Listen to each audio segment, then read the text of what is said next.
প্রাণের কলিজাটুকু ফারুকের বায়োগ্রাফি সম্পর্কে জানবো। ওমরে ফারুক রাদিয়াল্লাহু তাআলা আনহু, the super hero of this উম্মাহ। এই উম্মার সুপার হিরো তিনি, ঠিক কিনা? ওনার মুখের আগে লাঠি চলতো বেশি। সুবহানাল্লাহ পড়বেন না? মাঝে মাঝে লাঠি চালানোরও দরকার আছে না নাই? সাইয়েদনা ওমরে ফারুক আমাদের জন্য অনুপ্রেরণা। He is the real super hero of Muslim উম্মাহ, সুপার হিরো।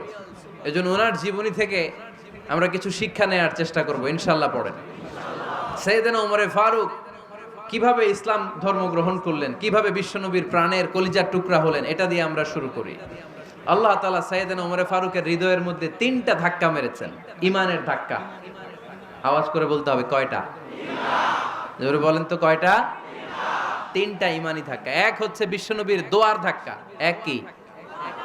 দোয়ার ধাক্কা। 2 হচ্ছে সূরা হাক্কা দিয়ে দিয়েছেন আল্লাহ এক ধাক্কা। সুবহানাল্লাহ পড়বেন না? 3 হচ্ছে সূরাতু তাহা দিয়ে আল্লাহ দিয়েছেন আরেকটা ধাক্কা। এই 3টা ইমানি ধাক্কা যখন সাইয়েদনা ওমরে ফারুকের হৃদয়ে লাগলো, উনি পড়তে আরম্ভ করেছেন আশহাদু আল্লা ইলাহা ইল্লাল্লাহ ওয়া আশহাদু আন্না মুহাম্মাদান আবদুহু ওয়া রাসূলুহু। চিল্লায়ে পড়েন আল্লাহু আকবার। বিশ্বনবী মক্কায় বসে বসে তাহাজ্জুদের সালাত পড়ে আল্লাহর কাছে দোয়া করলেন, আল্লাহুম্মা আইজ্জাল ইসলাম বিআহাব্বির রাজুলাইনি ইলাইক। ও আল্লাহ, 2 জন লোকের নাম বলবো, 2 জনের দরকার নেই। এই 2 জনের একজনকে আপনি ইসলামের সুশীতল ছায়া তলে এনে ইসলামকে বিজয় দান করে দেন। মুহূর্তের মধ্যে দোয়াটা কবুল করে নিয়েছে কে? বিশ্বনবী বললেন, আল্লাহ 2 জনের নাম বলবো আজকের দোয়ায়। আবি জাহাল ইবনে হিশাম, হয়তো হিশামের বেটা আবু জাহেলকে আপনি ইসলামের ভিতরে নিয়ে আসেন, কিংবা ওমর ইবনুল খাত্তাব, খাত্তাবের বেটা ওমরকে আপনি ইসলামের ছায়া তলে নিয়ে আসেন। ওমরে ফারুকের জন্য দোয়াটা কবুল করে নিয়েছে কে? মক্কার যে অবস্থা, আল্লাহর হাবিব সাল্লাল্লাহু আলাইহি ওয়াসাল্লাম বুঝলেন মক্কার এই 2 জনের একজন যদি আমার সাথে না থাকে তাহলে মক্কায় দাওয়াতি কাজ চালিয়ে যাওয়া যাবে। আল্লাহরে বললেন, আল্লাহ বেশি চাই না, এই 2 জনের একজন, হয় আবু জাহেল নয় ওমর, হয় আবু জাহেল নয় ওমর। বিশ্বনবী যখন দোয়া করলেন, এই দোয়ার একটা ইমানি ধাক্কা, নুরানি ধাক্কা সাইয়েদনা ওমরে ফারুকের হৃদয়কে স্পর্শ করে ফেলল। দোয়া ইজ লাইক এ মিসাইল। এই যে আমরা দোয়া করি, এটা মিসাইলের মতো। যুদ্ধে মিসাইল হামলা করে না? মিসাইল হামলা করার পরে এই মিসাইল লক্ষ্য বস্তুতে যে ভেদ করে, ঠিক কিনা?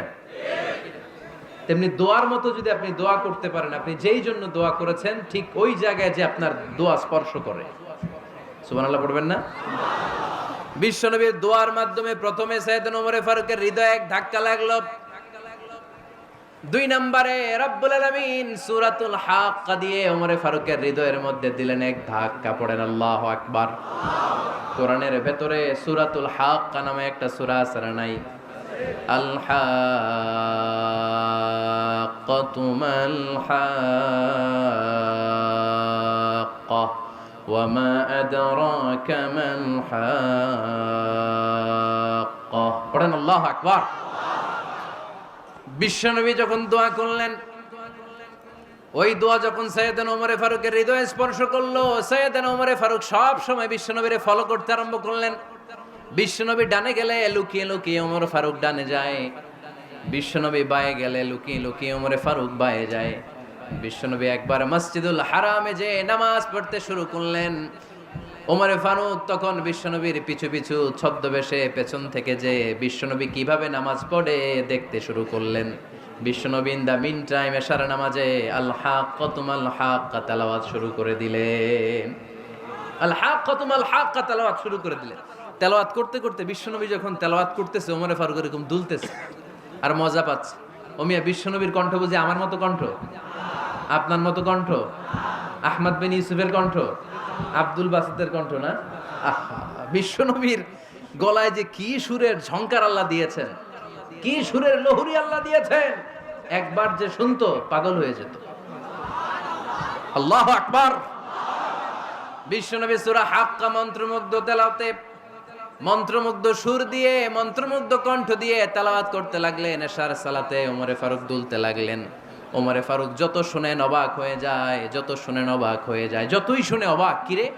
কারণ তিনি আরবি ভাষা বুঝতেন। এত সুন্দর শব্দের গাঁথনি, এত প্রাঞ্জল বর্ণনা, এত সুন্দর অন্তমিল, এটা কবিতা না হয়ে পারে না।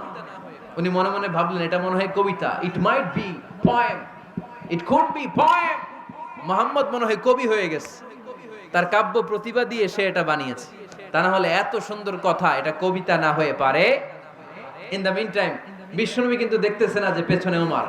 বিশ্বনবী তেলাওয়াত করছিলেন, ইন দ্য মিন টাইম বিশ্বনবী পড়ছিলেন ওমা হুয়া বিকাউলি শাইরিন কলিলাম মা তুমিনুন। এই আয়াতের অর্থ হলো এটা কোনো কবির কথা নয়, খুব অল্প সংখ্যক লোকই তোমরা ঈমান আনো। সুবহানাল্লাহ পড়ে। এটাকে বলে কোইন্সিডেন্ট। কোইন্সিডেন্ট, হুট করে অনেক সময় মিলে যায়, যায় কি যায় না? আপনি একজনের কথা ভাবতেছেন, বাজারে গেলেন, বাজারে যেই দেখেন ওই লোকটা দাঁড়ায় আছে, এরকম হয় কি হয় না? কোইন্সিডেন্ট। ওমরে ফারুক মনে মনে যেটা ভাবতেছে ওই কথা দিয়ে বিশ্বনবী তেলাওয়াত করতেছে, আল্লাহু আকবার। বিশ্বনবী যে আয়াত তেলাওয়াত করছিলেন, আয়াতের অর্থ হলো এটা কোনো কবির বানানো কবিতা না, খুব অল্প সংখ্যক লোকই তোমরা ঈমান আনো। ওমরে ফারুক আটকে উঠলেন, থমকে দাঁড়ালেন। ঘটনা কি? আমি মনে মনে ভাবলাম কি রে, এত সুন্দর কথা, এটা তো মানুষের কথা হতে পারে না, এটা নিশ্চয়ই কবিতা, কবির কথা। কিন্তু মুহাম্মদ এখন আবার পড়তেছে ওমা হুয়া বিকাউলি শাইর, এটা কোনো শায়েরের, কবির কথা নয়। কলিলাম মা তুমিনুন, অল্পই তোমরা ঈমান আনো। তার মানে আমার মনে যা চলে মুহাম্মদ এটা টের পায়। মুহাম্মদ গণক। নাউজুবিল্লাহ পড়বেন না? মুহাম্মদ অনেক বড় মাপের একজন গণক। মানুষের হৃদয়ে কি চলে, মনে মনে কি ভাবে, মুহাম্মদ না দেখেও বলে দিতে পারে। ইন দা মিন টাইম বিশ্বনবী পরের আয়াতে পড়লেন ওয়ালা বিকাউলি কাহিনিন কলিলাম মা তাযাক্কারুন। এই আয়াতের অর্থ হলো এটা কোনো গণকের বানানো গণনা নয়, খুব অল্প সংখ্যক লোকই তোমরা উপদেশ হিসেবে এটাকে মানো। সুবহানাল্লাহ পড়েন। এবার আর ওমরে ফারুকের সহ্য হয় না, কি আজীব তামাশা। প্রথমে মনে করলাম কবিতা, মোহাম্মদ কয় কবি না, সে কবি না, এটা কবিতা না। তারপর ভাবলাম সে গণক, সে আয়াত পরে পরে বলে দিল এটা গণনা নয়, তাহলে এটা কি? এটা কি কবিতাও না, গণনাও না, তাহলে এটা কি? বিশ্বনবী তখন বললেন তানজিলুম মির রাব্বিল আলামিন। সুবহানাল্লাহ পড়েন। পরের আয়াত ছিল তানজিলুম মির রাব্বিল আলামিন।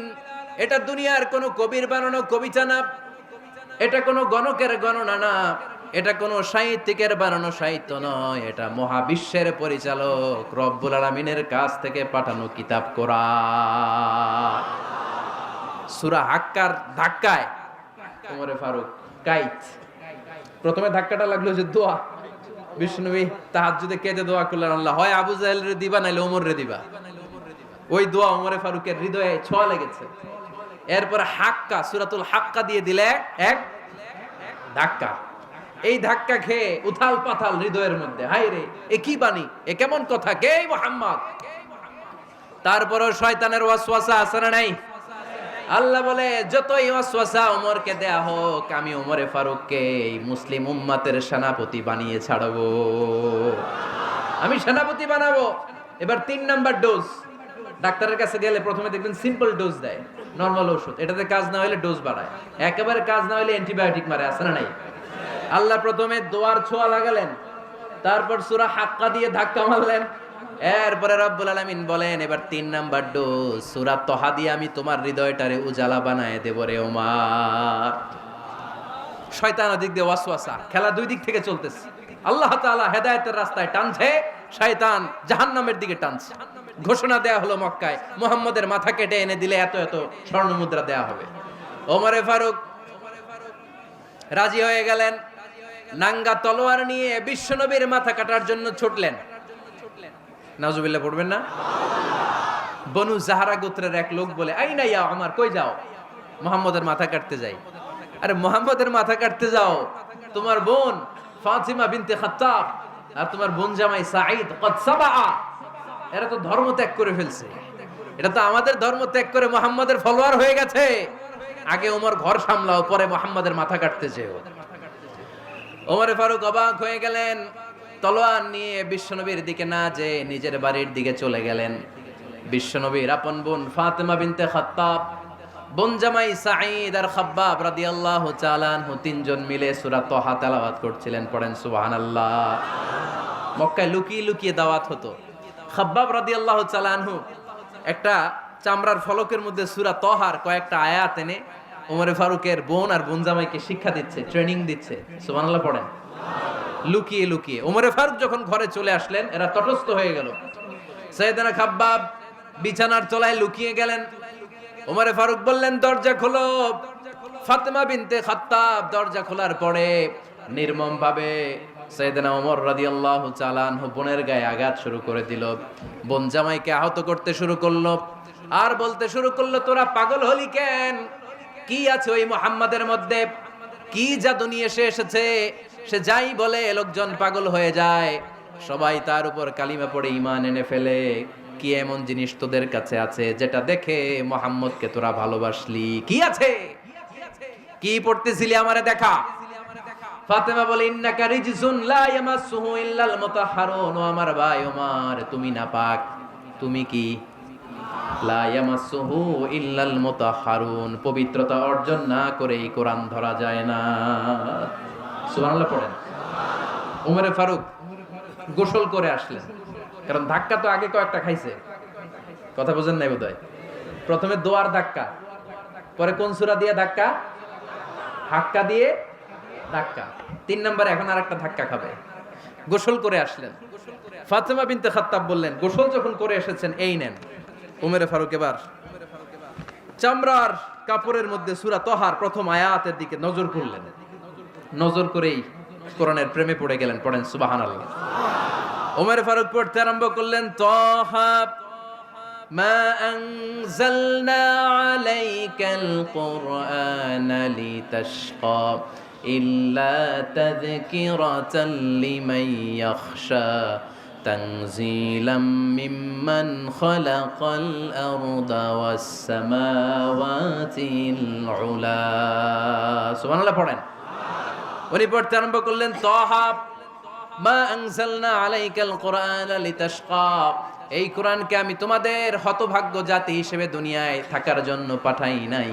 এটা রব্বুল আলামিনের পক্ষ থেকে এসেছে। যারা রবকে ভয় করে তাদের জন্য আছে উপদেশ। যিনি আকাশ বানিয়েছেন, জমিন বানিয়েছেন, ওই আল্লাহ তাআলা নিজেই এই কোরআন পাঠিয়েছে। আওয়াজ করে পড়তে হবে, আল্লাহু আকবার। উনি খুব ভালো আরবি জানতেন। সূরা তহা পড়ার পরে আর ধৈর্য ধারণ করতে পারে না। ওমরে ফারুক ছোট্ট বাচ্চার মতো কান্না শুরু করে দিলেন। আল্লাহু আকবার। সূরা তহাটা হাতে নিয়ে, তলোয়ারটা হাতে নিয়ে বিশ্বনবীর দিকে ছুটতে আরম্ভ করলেন। আইনা মুহাম্মদ, কোথায় মুহাম্মদ? তোমরা আমাকে মুহাম্মাদের কাছে নিয়ে চলো। বিশ্বনবী তখন সাফা পাহাড়ের পাদদেশে দারুল আরকাম ইবনে আলকামের ঘরে লুকিয়ে লুকিয়ে কোরআনের দাওয়াত দিতেন। ওমরে ফারুককে পাগলের মতো ছুটে আসতে দেখে বিশ্বনবীর চাচা হামজা ইবনে আব্দুল মুত্তালিব বলল, নবী আপনি পালান। ওই যে খাত্তাবের বেটা ওমর আপনাকে অপমান করার জন্য, আক্রমণ করার জন্য তেরে এসেছে। সাহাবীরা বললেন, নবী আপনি পালিয়ে যান, আমরা সামাল দেব। বিশ্বনবী বললেন, না আমি পালাবো না, বরং তোমরা সরে যাও। ওমর ইবনুল খাত্তাবকে আমার দরবার পর্যন্ত আসতে দাও। আমার তো মনে হচ্ছে ওই যে তাহাজ্জুদের নামাজ শেষে চোখের পানি ছেড়ে যে আমি আল্লাহর কাছে দোয়া করেছি, আজকে আমার ওই দোয়াটা কবুল হতে শুরু করেছে। আমার তো মনে হচ্ছে আমার দোয়া কবুল হবে, আসতে দাও। ওমর ফারুক এসে বললেন, আশহাদু আল্লা ইলাহা ইল্লাল্লাহ ওয়া আশহাদু আন্না মুহাম্মাদান আবদুহু ওয়া রাসূলুহু, আমি সাক্ষ্য দিলাম আল্লাহ ছাড়া কোনো ইলাহ নাই, নিশ্চয় আপনি আল্লাহর প্রেরিত বান্দা এবং রাসূল। পড়েন সুবহানাল্লাহ। ওমর ফারুক যখন কালিমা শাহাদা পড়ে মুসলমান হয়ে বিশ্বনবীর হাতে হাত রাখলেন, নমুসলিম সাহাবীদের মধ্যে খুশি আর আনন্দের বন্যা বয়ে গেল। নমুসলিম হাতে গোনা সাহাবারা আল্লাহর প্রশংসা করলেন। বিশ্বনবী সাইয়েদনা ওমর ফারুককে জড়িয়ে ধরলেন। ওমর ফারুক আবার বিশ্বনবীরে বললেন, নবী গো, আলাসনা আলাল হক, আমরা কি সত্যের উপরে আছি নাকি আমরা ভুলের উপরে আছি? বিশ্বনবী বললেন, বালা নাহনু আলাল হক, আমরাই সত্যের উপরে আছি। সুবহানাল্লাহ পড়েন। আলাসনা আলাল হক, নবী আমরা কি সত্যের উপরে নাই? হ্যাঁ অবশ্যই ওমর, তুমি সত্যের উপরে আছো। ওমরে ফারুক বললেন, তাহলে ফাফিমাল ইখতিফা, তাহলে লুকায় লুকায় আর দাওয়াত দেব কেন? আমি তো কালিমা পড়ে ফেলছি, আসেন আমার সাথে বের হই। ফাফিমাল ইখতিফা, আর লুকায় লুকায় কেন? আসেন আমরা বাইরে বের হই।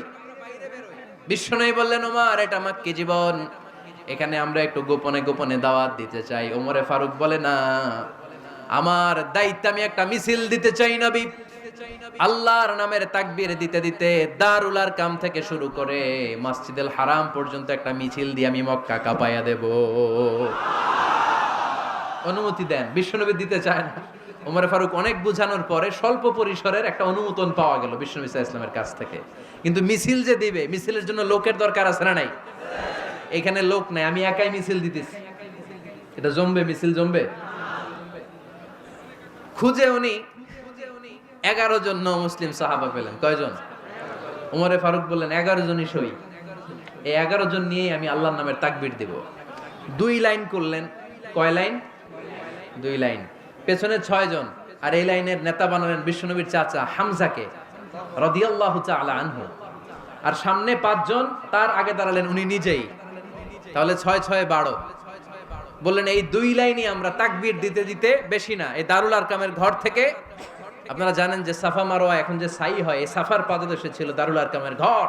উনি বললেন এখান থেকে ওই যে কাবার গিলাফ দেখা যায়, কাবার গিলাফ পর্যন্ত আমরা এই তাকবীর নিয়ে ওখানে যাব। সুবহানাল্লাহ পড়বেন না? ওখানে উনি দাঁড়িয়ে ছোট্ট একটা ভাষণ দিয়েছিলেন। উনি বলেছিলেন, মান আরাদা আন তাসকুলা উম্মু ওয়া ইয়াতামা ওয়ালাদু ওয়া তারমিলা যাওজাতুহু ফালিয়াসুদ্দানি। খেয়াল করে শুনেন, কান দুইটা খরগোশের কানের মতো খাড়া করেন। উনি এক বাক্যের একটা ভাষণ দিলেন। ভাষণ দিতে জানলে বড় ভাষণ দেয়া লাগে না। এক বাক্যের ভাষণ দিয়ে গোটা বিশ্বকে ঝাঁকুনি মারা যায়। চিল্লায় বলো ঠিক কিনা? ওমরে ফারুক এক বাক্যের একটা ছোট্ট ভাষণ দিলেন। মান আরাদা আন তাসকুলা উম্মু, কে আছো মায়ের এই মক্কায়, কে আছো মায়ের বুক খালি করতে চাও? ইয়া আচামা ওয়ালাদু, কে আছো বাচ্চাগুলারে, নিজের সন্তানগুলোরে ইয়াতিম বানাতে চাও? কে আছো তারমিলা যাওজাতুহু, নিজের স্ত্রীকে বিধবা বানাতে চাও? ফালিয়া সুদ্দানি, বুকের পাটা থাকলে আমি ওমর রে থামাও। ফালিয়া সুদ্দানি, দেখি মক্কায় কার এত বড় বুকের পাটা। কে আছো মায়ের বুক খালি করতে চাও, সন্তান রে এতিম বানাতে চাও, স্ত্রীকে বিধবা বানাতে চাও? ফালিয়া সুদ্দানি, পারলে আমারে ঠেকাও। এই বলে উনি আল্লাহু আকবার, আল্লাহু আকবার, আল্লাহু আকবার বলে স্লোগান শুরু করে দিলেন। এক এক স্লোগানে মক্কার মরুজমিন থারথার করে কাঁপতে আরম্ভ করলো। এই মিছিল মক্কার কেউ দেয় নাই। মিছিলের আওয়াজ শুনে আবু জাহেল বাইরিস, উতবা বাইরিস, শাইবা, ওয়ালিদ ইবনে মুগিরা সব বের হয়েছে। কিরে, আমার এলাকায় এত বড় স্লোগান, কার এত সাহস? বের হয়ে দেখে মিছিলের সামনে ওমর। ওমর রে দেখে দিছে এক দৌড়। কারণ ওমরে ফারুককে থামানোর মতো বাপের বেটা মক্কায় দ্বিতীয়টা কেউ ছিল না। আওয়াজ করে বলেন ঠিক কিনা? ওমরে ফারুক আল্লাহু আকবার, আল্লাহু আকবার বলে স্লোগান দিতে দিতে মসজিদুল হারামের ভেতরে ঢুকে গেল। কাবার গিলাফ ধরার পরে সেদিন মিছিল থেমেছে। ওই আল্লাহর নামের স্লোগান সেদিন কেউ থামাতে পারে নাই, কিয়ামত পর্যন্ত কেউ থামাতে পারবে না। চিল্লায় বলো ঠিক কিনা?